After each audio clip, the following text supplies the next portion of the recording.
to considering the bipartisan, bicameral compromise legislation that Speaker Johnson, Leader Schumer, Leader Jeffries, Leader McConnell, and I might add, the four corners of the Appropriations Committee.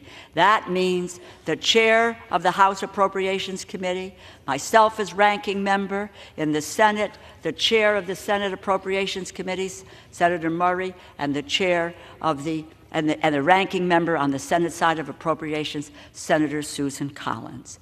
This is the group that constructed the deal on behalf of the American public.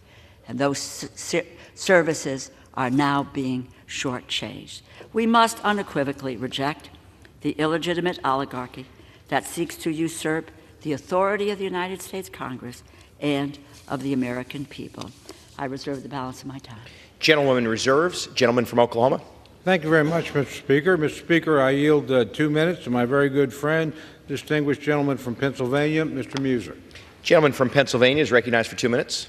Thank you, Mr. Speaker. I thank my good friend, Chairman Cole, for his leadership. Mr. Speaker, I rise in support of the agreement reached between the two houses, the incoming Trump White House and the Republican-led United States House of Representatives.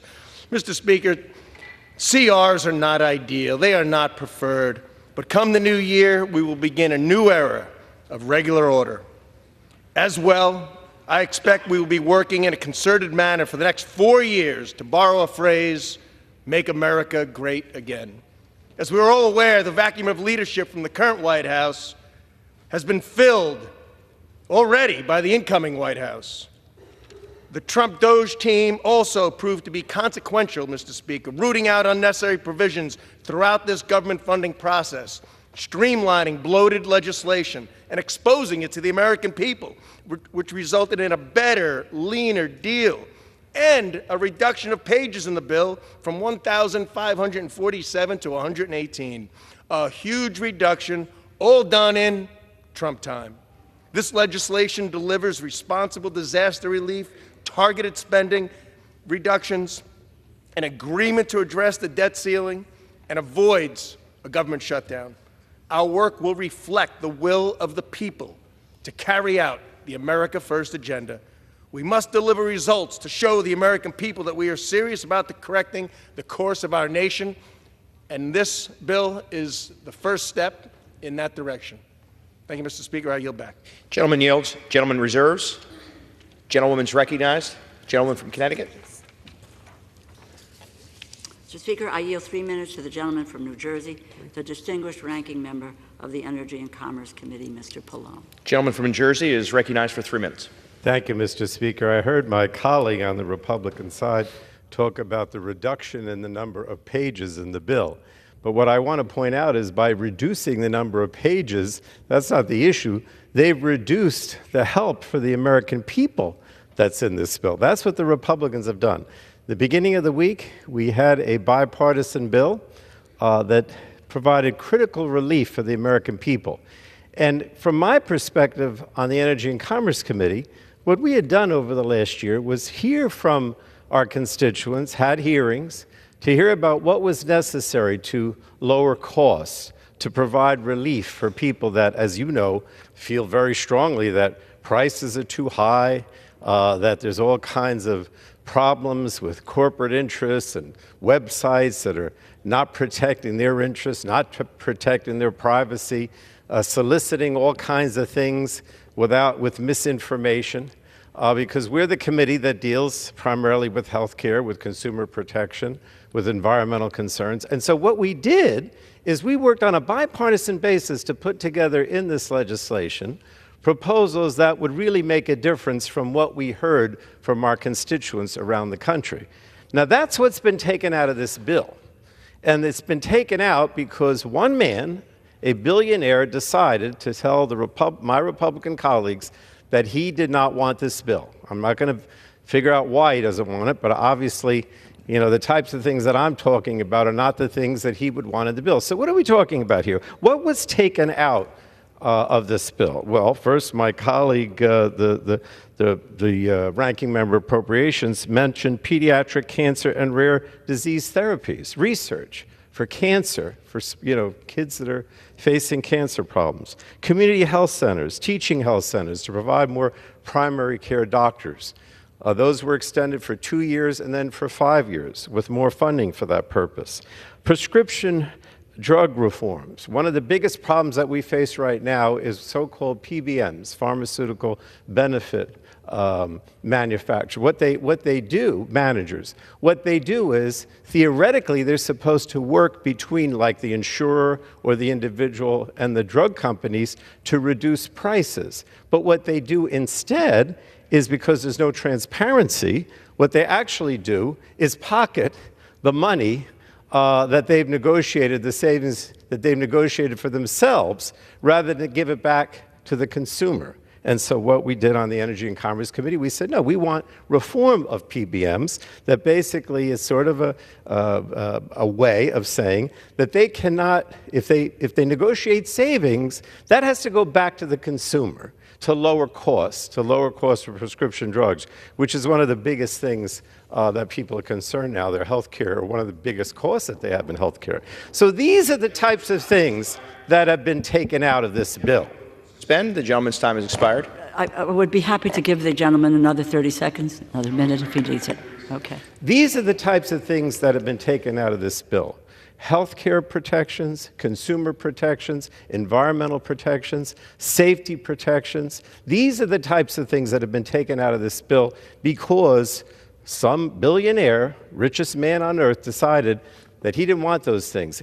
This has now become a bill that has taken out anything that is important, essentially, for consumer or health protection or for relief to lower costs for the American people. And thank you. I yield back. Gentleman yields. Gentlewoman reserves. Reserve. Gentleman from Oklahoma. Thank you very much, Mr. Speaker. Mr. Speaker, I yield 2 minutes to my very good friend, distinguished gentleman from Minnesota, Mr. Stolber. Gentleman from Minnesota is recognized for 2 minutes. Thank you, Mr. Chair. You know, tonight, let's put the politics aside.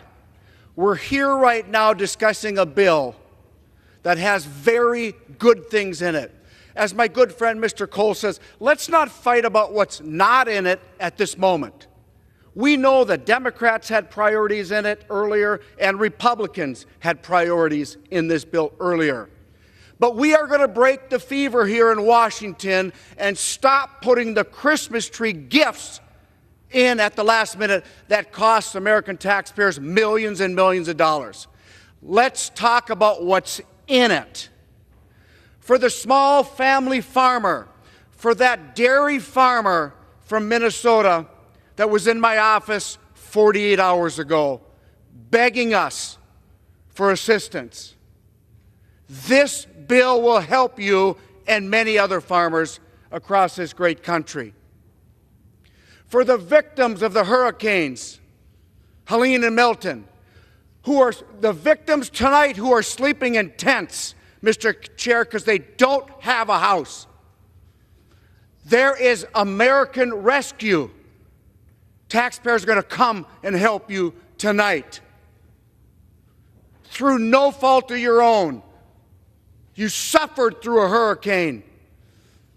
And the U.S. Congress tonight, the House of Representatives, are going to vote to support you. This is a clean resolution with the debt ceiling. This is what my good friends and colleagues on the other side of the aisle wanted just yesterday. So let's talk about the good things that are in it.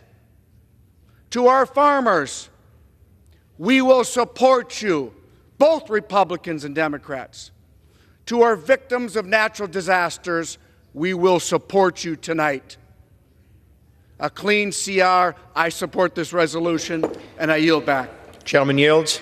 Gentleman from Oklahoma reserves. Gentleman from Connecticut. Reserve. Gentlewoman reserves. Gentleman from Oklahoma. Thank you very much, Mr. Speaker. Mr. Speaker, I yield 2 minutes to my very good friend, the distinguished gentleman from Missouri, Mr. Alford. Gentleman from Missouri is recognized for 2 minutes. Thank you to the chair for your leadership and our ranking member as well, and thank you, Mr. Speaker. Mr. Speaker, 'Twas 5 days before Christmas, and all through this house, not a lawmaker was resting, not even their spouse. The CR was stalled, the debates full of heat, while a shutdown shadow loomed over our streets. My friends, it's time to fund our defense and aid for our farms and disaster relief to protect our very own citizens from harm. Our farmers work hard. They deserve every chance to grow and to prosper, advance, and enhance. Mr. Speaker, this Christmas, let's give we the people their due, a funded government from leaders who are true. So as we vote on this CR, let's keep this in sight. America first, and to all, a good night. And I yield back. The gentleman yields. The gentleman from Oklahoma reserves. The gentlewoman from Connecticut. Reserve. Gentlewoman reserves. Gentleman from Oklahoma. I would advise my friend I'm prepared to close whenever she is. Gentleman reserves. Gentlewoman from Connecticut. If the gentleman would understand that I'm waiting for a reserve, but someone else was coming to speak. If you just, I would ask the Speaker to inquire how much time we have on each side. Gentleman from Oklahoma has 12 and a half minutes. The gentlewoman from Connecticut has 7.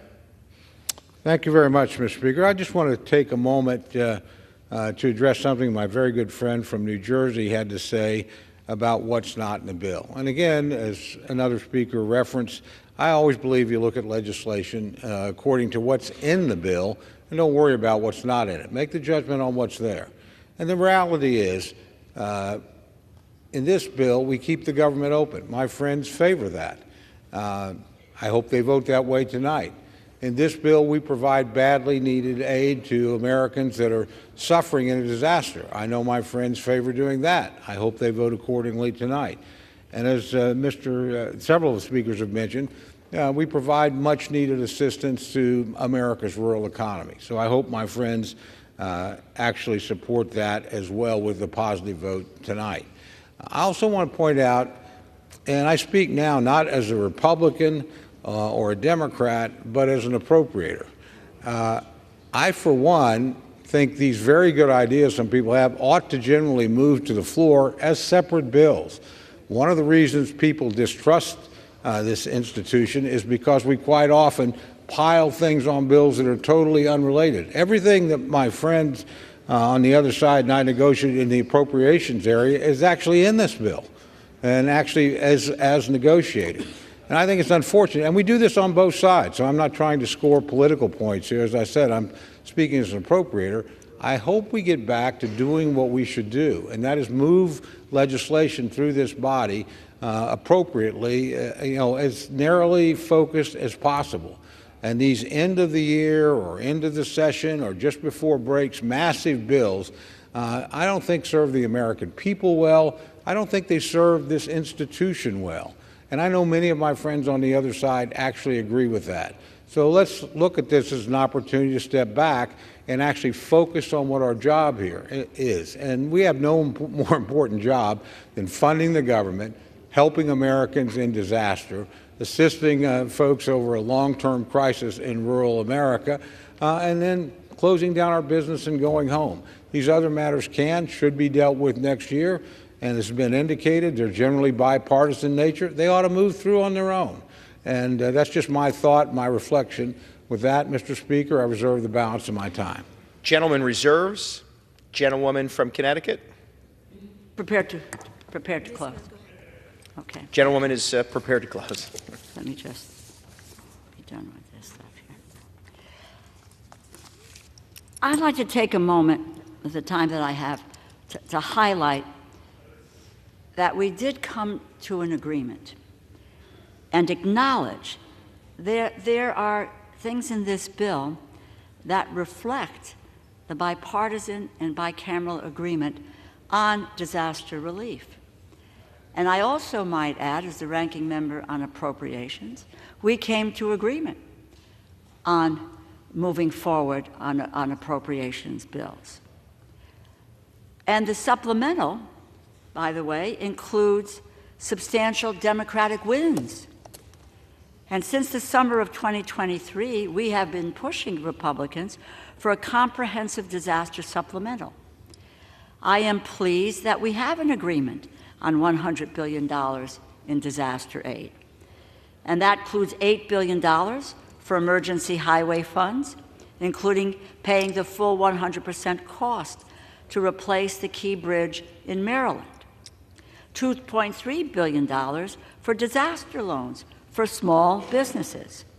More than $3 billion for water infrastructure grants from the EPA, and $1.5 billion for the Army Corps of Engineers projects. $12 billion for community development block grants to assist with long-term housing, infrastructure, and economic recovery needs, and $21 billion in disaster assistance to farmers, to producers. And this, by the way, is separate from the agreement on an additional $10 billion for farm aid. I might add that at the outset of the negotiations, I think it's important to know that there were those on the other side of the aisle who wanted to really cut the disaster effort, even to have to provide offsets for the disaster. That was very real. Democrats held the line and said no, that we would get $100 billion for disaster aid because of how critically important it is. Unfortunately, and I might add, there was agreement, as well as what Democrats talked about on disaster relief. There was also agreement on pediatric cancer and rare disease research, community health centers, teaching health centers, prescription drug reform, pediatric therapies. This was all agreed to. It wasn't that we were saying we don't want disaster, you don't want these. We came to a conclusion that these were all of the pieces that were needed to move forward. I also might add, because I am very concerned about our supply chain and what happens with regard to what we transmit and provide for the Communist Party, for China. And while I support all of the disaster pieces, and I supported all the health pieces, it is maddening that the Republicans walked away from that bipartisan priority, the outbound investment to ensure American dollars and intellectual property are reinvested in America's businesses and workers, instead of fueling the Chinese Communist Party's technology and their capabilities. And that, again, which can be documented, is something that is critically important, that it not be there to Elon Musk because of all of his efforts and contracts that he has and the work that he has in China. That should not enter into how we craft a bill that serves the American people and American workers. It is unfortunate the way that this process has worked out. You know, we want to, and we really need to rely on each other. We need to rely on each other to keep our word. That when we have an agreement, that we keep that agreement. I said this as well yesterday. I think all of us know here in the Congress that the only thing that we have is our credibility and our word.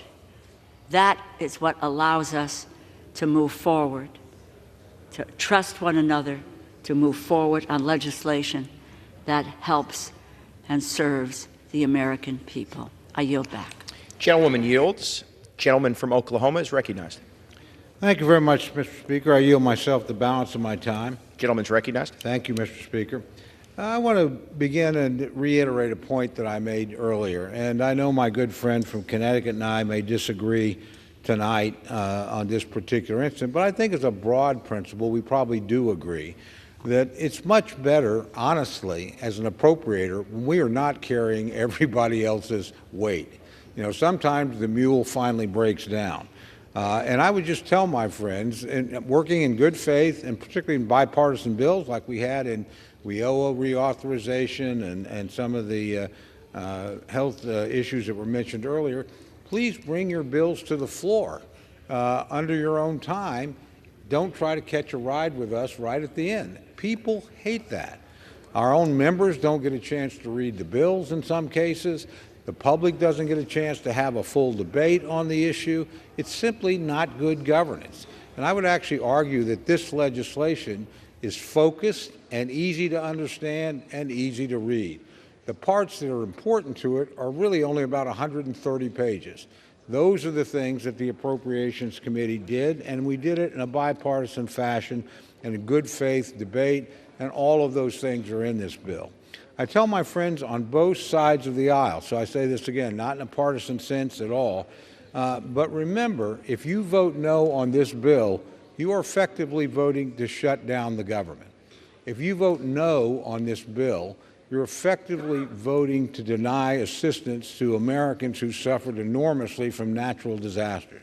If you vote no on this bill, you're effectively voting not to help rural America in a time of crisis on our farms and ranches all through the country. So the stakes are pretty clear here, and I'm hopeful on all these things we agree.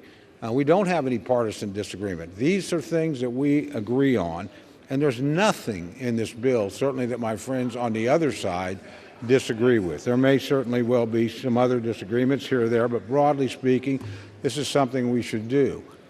None of us, or most of us, do not want to shut down the government. Not a good thing for the country. So I can go on and we can get in a debate, and I'd like to be, in the give and take of debate as much as anybody else. But it is, after all, the holiday season. I know I have members that are anxious to get home, be with their families and their friends in the holiday season. So I simply want to conclude by wishing everybody a Merry Christmas, a Happy Hanukkah, whatever would be appropriate in your faith tradition, and hope that you have a wonderful and blessed new year, and that we have a great year for America in store ahead of us. With that, Mr. Speaker, I yield back. Gentleman yields. Amen. The chair wishes to express appreciation on behalf of the House to members for the tone and tenor of tonight's debate, and express appreciation to the staff on both sides of the House for working through these last 48 hours. The question is, will the House suspend the rules and pass the bill 10545? Those in favor say aye. Aye. Those opposed say no. In the opinion of the chair, 2/3 being in the affirmative. The gentlewoman from Connecticut, for what purpose do you? Mr. Speaker, I request the yeas and nays. The yeas and nays are requested. Those favoring a vote by the yeas and nays will rise. A sufficient number having risen, the yeas and nays are ordered. Members will record their votes by electronic device. This is a 15-minute vote.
On this vote, the yeas are 366, the nays 34, one member voting present, two-thirds being in the affirmative. The rules are suspended. The bill is passed, and without objection, the motion to reconsider is laid on the table.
Hey, Mr. Speaker.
Pursuant to Clause 8 of Rule 20, the unfinished business is the question of suspending the rules on passing H.R. 9748, which the clerk will report by title. H.R. 9748, a bill to require the Undersecretary of the Science and Technology Director of the Department of Homeland Security to develop a department-wide policy and process to safeguard research and development from unauthorized access to or disclosure of sensitive information in research and development acquisitions and for other purposes. The question is, will the House suspend the rules and pass the bill? So many as are in favor say aye. Those opposed, no. In the opinion of the chair, two-thirds being in the affirmative, the rules are suspended. The bill is passed, and without objection, the motion to reconsider is laid on the table.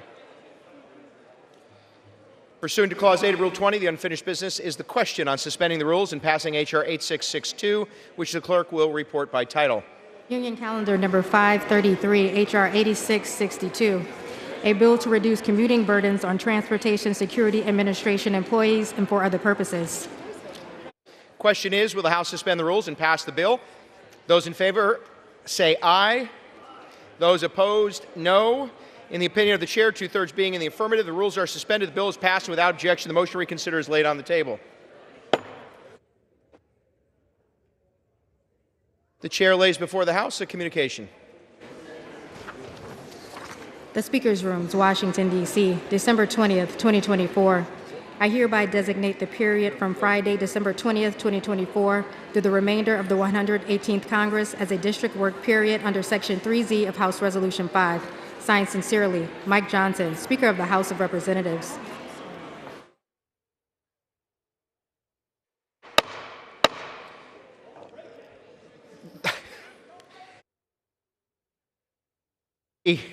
Gavel is safe. The House will be in order. The House will be in order. Members are requested to take their merriment off the floor. Conversations off the floor. Members are requested to take their conversations off the floor. The House will be in order.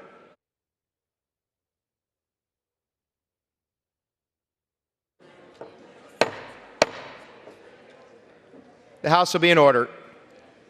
The Chair will now entertain requests for one-minute speeches. For what purpose does the gentleman from Pennsylvania seek recognition? Mr. Speaker, request unanimous consent to address the House for 1 minute and revise and extend my remarks. Without objection, the gentleman from Pennsylvania is recognized for 1 minute. Mr. Speaker, the House is still not in order. Fair enough. Gentleman will suspend. The House will come to order. Members are requested to take their conversations off the floor. The gentleman from Pennsylvania is recognized for 1 minute. Thank you, Mr. Speaker. I rise today to recognize the outstanding achievement of Warren County native Mitchell Angove. Mitchell was recently named to Forbes 30 Under 30 list. This list is produced annually by Forbes magazine and recognizes notable individuals under the age of 30 nationwide. A native Pennsylvanian, Mitchell attended the Eisenhower High School in Russell, Pennsylvania. He graduated in 2018 and earned his bachelor's and master's degree throughout the following years. Today, Mitchell is the co-founder and CEO of Phoenix Biotechnologies. His company is helping transform the agriculture industry by analyzing animal genomes to predict traits such as size, milk production, and other key health factors. As the chairman of the House Agricultural Committee, I've seen firsthand the issues currently affecting our American farmers. And I'm proud to see motivated individuals such as Mitchell continue to pursue advancements that could help farmers nationwide. With that, Mr. Speaker, I yield back the balance of my time. Gentleman yields. For what purpose does the gentlewoman from Hawaii seek recognition? I ask unanimous consent to address the House for 1 minute and to revise and extend my remarks. Without objection, the gentlewoman is recognized for 1 minute. Thank you, Mr. Speaker. This is my 30th Maui Minute, and after months of delay, 3 successive requests from President Biden, and unnecessary anxiety for millions of Americans, courtesy of the richest man in the world, Congress will now finally send much-needed disaster recovery